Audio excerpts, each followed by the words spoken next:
Hi friends, ಎಲ್ರಿಗೂ ನಮಸ್ಕಾರ. ಈ ವರ್ಷದ ಮೊದಲನೇ ಫಸಲು ಅಥವಾ ನಮ್ಮ ಮರದ ಮೊದಲನೇ ಮಾವಿನಕಾಯಿ ಅಂತ ಕೂಡ ಹೇಳ್ಬಹುದು. ಮಾವಿನಕಾಯಿ ತೋಟ ಹತ್ರ ಹೋಗಿದ್ದಾಗ ಜಾಸ್ತಿ ಮಾವಿನಕಾಯಿ ಈ ಸಲ ಬಿಟ್ಟಿಲ್ಲ. ಬಿಸಿಲು ಜಾಸ್ತಿ ಇರೋದ್ರಿಂದ ಎಲ್ಲ ಉದುರೋಗಿದೆ.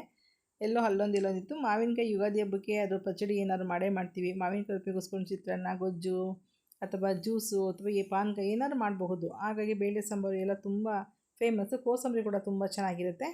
ಈಗ ನಾನು ಮಾವಿನಕಾಯಿ ಚಿತ್ರಾನ್ನ ಮಾಡೋಣ ಅಂತೇಳಿ ಕಿತ್ಕೊಂಡು ಬಂದಿದ್ದೀನಿ. ಮಾವಿನಕಾಯಿ ಕಿತ್ತಾಗ ನಾನು ಆವಾಗಲೇ ಕಿತ್ತನಲ್ಲ, ಆ ರೀತಿ ಇಳಿಮುಖವಾಗಿ ಕೀಳಿ. ಆವಾಗ ನಿಮಗೆ ಮುಖಕ್ಕೆ, ಕೈಗೆ, ಕಾಲಿಗೆಲ್ಲ ಸೊನೆ ಹಾರೋದಿಲ್ಲ. ಇದು ಸೊನೆ ಹಾರುತ್ತೆ. ಆ ಹಿಂದೆಯಿಂದ ರಸ ಏನು ಬರುತ್ತೆ ಅದಕ್ಕೆ ಸೊನೆ ಅಂತೀವಿ. ಅದು ಸ್ಕಿನ್ ಮೇಲೆ ಎಲ್ಲೇ ಬಿದ್ದರೂ ಸ್ಕಿನ್ ಗಾಯ ಆಗುತ್ತೆ. ಹಾಗಾಗಿ ಸ್ವಲ್ಪ ಕೇರ್ಫುಲ್ಲಾಗಿರಿ. ಮುಖದ ಮೇಲೆಲ್ಲ ಆರಿಸ್ಕೋಬೇಡಿ. ಅದನ್ನು ಸ್ವಲ್ಪ ಮಣ್ಣಲ್ಲಿ ಹೆಂಗೆ ಜಸ್ಟ್ ಪ್ರೆಸ್ ಮಾಡಿದ್ರೆ ಸಾಕು. ಅದೇನು ಲೀಕೇಜ್ ಆಗ್ತಿರುತ್ತೆ ಆ ಸೊನೆ, ಅದು ಸ್ಟಾಪ್ ಆಗಿಬಿಡುತ್ತೆ. ಹಾಗಾಗಿ ಮಣ್ಣಲ್ಲಿ ಜಸ್ಟ್ ಪ್ರೆಸ್ ಮಾಡಿ ಮನೆಗೆ ಬಂದಾಗ ತೊಳ್ಕೊಳ್ಳಿ. ಕೈನಲ್ಲೆಲ್ಲ ಇಟ್ಕೋಬೇಡಿ. ಸೊನೆ ಸಮೇತ ಇಟ್ಕೊಂಡ್ರೆ ಆ ಸೊನೆ ಇರೋ ಜಾಗದಲ್ಲಿ ಕೈ ಮೇಲೆ ಅಥವಾ ಕಾಲ ಮೇಲೆ, ಮುಖದ ಮೇಲೆ ಬಿದ್ದರೆ ಅದು ಗಾಯ ಆಗೋ ಚಾನ್ಸ್ ಇರುತ್ತೆ. ನಾನಿಲ್ಲಿ ಒಂದು ಸ್ವಲ್ಪ ತೆಂಗಿನಕಾಯಿ ತುರಿ, ಹಸಿಕಾಯಿ ತೊಗೊಂಡಿದ್ದೀನಿ. 2 ಟೇಬಲ್ ಸ್ಪೂನಷ್ಟು ಶುಂಠಿ, ಒಂದು 10 ಹಸಿಮೆಣಸಿನ್ಕಾಯಿ, ಕರಿಬೇವು, ಅರ್ಧ ಸ್ಪೂನ್ ಸಾಸಿವೆ, ಕೊತ್ತಂಬರಿ ಸೊಪ್ಪು ತೊಗೊಂಡಿದ್ದೀನಿ. ಹಾಗೆ ಶೇಂಗಾ ಬೀಜ, ಈರುಳ್ಳಿನ ಸ್ಲೈಸಾಗಿ ಕಟ್ ಮಾಡ್ಕೊಂಡಿದ್ದೀನಿ. 2 ಈರುಳ್ಳಿ ಬೇಕಾದರೆ ಹಾಕ್ಬೋದು, ಬೇಡ ಅಂದರೆ ಬಿಡ್ಬೋದು. ಈರುಳ್ಳಿ ಹಾಕಿದ್ರೆ ತುಂಬಾ ಚೆನ್ನಾಗಿರುತ್ತೆ. ಬೆಳ್ಳುಳ್ಳಿ ಕೂಡ ನೀವು ಒಂದು ಗೆಡ್ಡೆಯಷ್ಟು ಜಜ್ಜಿ ಕೂಡ ಉಪಯೋಗಿಸ್ಕೊಳ್ಬಹುದು. ಹಾಗೆ ಕಡಲೆಬೇಳೆ, ಉದ್ದಿನಬೇಳೆ ಇದೆ. ಒಂದು ಮಿಕ್ಸಿ ಜಾರಲ್ಲಿ ಜಸ್ಟ್ ಒಂದು ಪೇಸ್ಟ್ ಮಾಡೋಣ, ತುಂಬ ಚೆನ್ನಾಗಿರುತ್ತೆ. ಸ್ವಲ್ಪ ಸಾಸಿವೆ, ಹಸಿಮೆಣಸಿನ್ಕಾಯಿ, ಇದ್ರ ಜೊತೆಗೆ ಒಣಮೆಣಸಿನ್ಕಾಯಿ ಕೂಡ ಹಾಕ್ಕೊಳ್ಬಹುದು. ಶುಂಠಿ, ಹಾಗೆ ತೆಂಗಿನಕಾಯಿ ತುರಿ, ಕೊತ್ತಂಬರಿ ಸೊಪ್ಪು, ಸ್ವಲ್ಪ ಕರಿಬೇವಿನ ಸೊಪ್ಪು ಸ್ವಲ್ಪ ಹಾಕ್ಕೊಂಡು, ನೀರು ಹಾಕೋದಿಲ್ಲ, ತರಿಯಾಗಿ ಪೇಸ್ಟ್ ಮಾಡ್ಕೊಳ್ತೀನಿ. ಈ ಚಿತ್ರಾನ್ನ ನೀವು ಈಚೆ ಹೊರಗಡೆ, ಈ ಗೊಜ್ಜನ್ನ ಈಚೆ ಹೊರಗಡೆನೇ ಫ್ರಿಜ್ ಇಲ್ಲದೆ ಕೂಡ 2 ದಿನ ಹೊರಗಡೆನೇ ಇಡಬಹುದು. ತುಂಬ ಚೆನ್ನಾಗಿರುತ್ತೆ. ಈಗ ಮೊದಲಿಗೆ ಸ್ವಲ್ಪ ಎಣ್ಣೆ ಬಿಸಿಯಾದ ನಂತರ ಶೇಂಗಾನ ಸ್ವಲ್ಪ ಫ್ರೈ ಮಾಡಿ ತೆಗೆದಿಟ್ಕೊಳ್ತೀನಿ. ನಾವು ಈರುಳ್ಳಿ ಮತ್ತು ಮಾವಿನಕಾಯಿ ಎಲ್ಲ ಹಾಕೋದ್ರಿಂದ ಶೇಂಗಾ ಬೇಗ ಸಾಫ್ಟ್ ಆಗಿಬಿಡುತ್ತೆ. ಹಾಗಾಗಿ ಅದನ್ನು ಕೊನೆಯಲ್ಲಿ ಅನ್ನಕ್ಕೆ ಮಾತ್ರ ಉಪಯೋಗಿಸ್ಕೊಳ್ಳೋಣ. ಕಡಲೆಬೇಳೆ, ಉದ್ದಿನಬೇಳೆ, ಸ್ವಲ್ಪ ಸಾಸಿವೆ, ಸ್ವಲ್ಪ ಜೀರಿಗೆ ಹಾಕ್ಕೊಂಡು, ಕಡಲೆಬೇಳೆ, ಉದ್ದಿನಬೇಳೆ ಸ್ವಲ್ಪ ಫ್ರೈ ಆಗಬೇಕು. ಲೋ ಫ್ಲೇಮ್ನಲ್ಲೇ ಫ್ರೈ ಮಾಡ್ಕೊಳ್ಳಿ. ಅವು ಸೀದೋದ್ರೆ ಚೆನ್ನಾಗಿರಲ್ಲ ಟೇಸ್ಟು. ಫ್ರೈ ಮಾಡ್ಕೊಂಡು ಇದನ್ನು ನಂತರ ನಾವು ಈರುಳ್ಳಿ ಹಾಕ್ಕೊಳ್ಳೋಣ.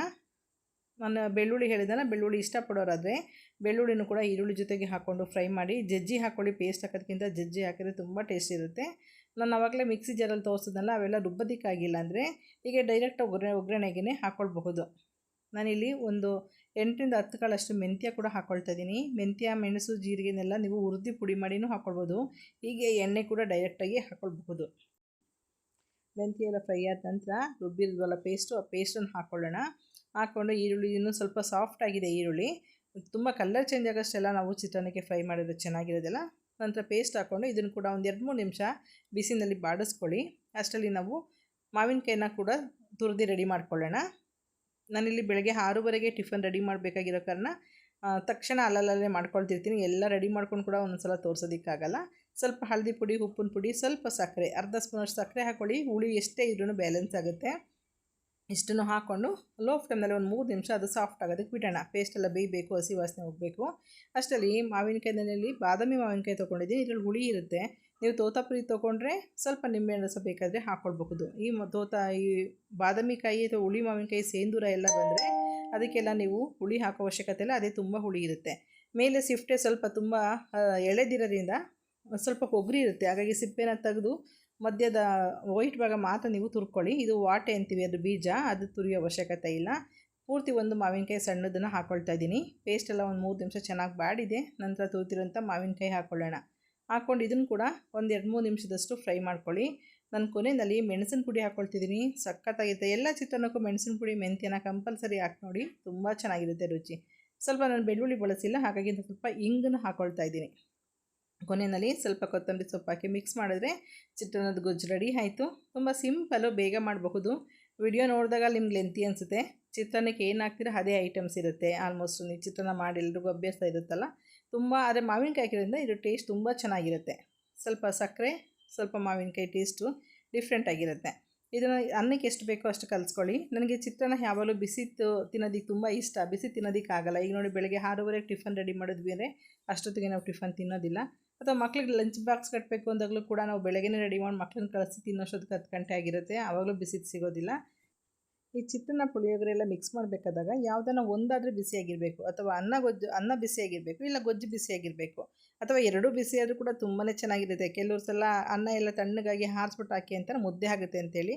ಅನ್ನ ಮಾಡ್ಕೊಳ್ಳುವಾಗ ಸ್ವಲ್ಪ ಉದುದ್ರಾಗಿ ಮಾಡಿಕೊಂಡ್ರೆ ಈ ಎರಡು ಜೊತೆ ಕಾಂಬಿನೇಷನ್ ಸಖತ್ತಾಗಿರುತ್ತೆ. ಹೆಂಗಂತೂ ಈ ನಡುವೆ ಅಂತೂ ಬಿಸಿಯನ್ನು ತುಂಬ ಚಿತ್ರಾನ್ನ ಇಷ್ಟ ಆಗೋದ್ರಿಂದ ಸಂಡೇನೇ ಸ್ಪೆಷಲಾಗಿ ಮಾಡ್ಕೊಳ್ತೀನಿ.